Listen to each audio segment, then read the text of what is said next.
L-Assoċjazzjoni tal-Inġiniera Professjonisti se tkun qed tisfida l-liġi li ppreżenta l-Gvern b'rabta mal-professjoni tagħhom fil-Qorti Kostituzzjonali.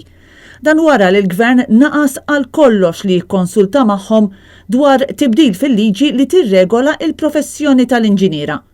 Fil-fatt l-Assoċjazzjoni kienet oġġezzjonata t-tibdil propost, madankollu l-Gvern għadda romblu minn fuqhom u l-Ministru Ian Borch għal raġunijiet magħrufa bislilu qalet l-Assoċjazzjoni baqa' jimbotta din il-liġi difettuża.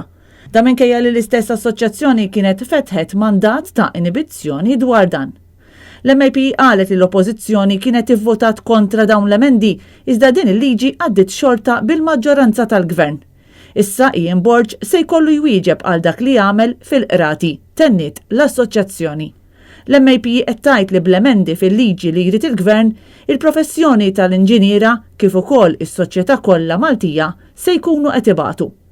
Qatt fl-istorja tal-Parlament Malti m'għaddiet liġi li dwarha kien hemm mandat ta' inibizzjoni. Dan qalet l-MAP huwa każ bla preċedent. L-inġiniera qed jinsistu li l-Ministru Ian Borch ma żilx triq tar-raġun u s-sens komun u minflok sfida ordni tal-qorti, issa huma se jkunu qed jisfidaw din il-liġi quddiem il-Qorti Kostituzzjonali.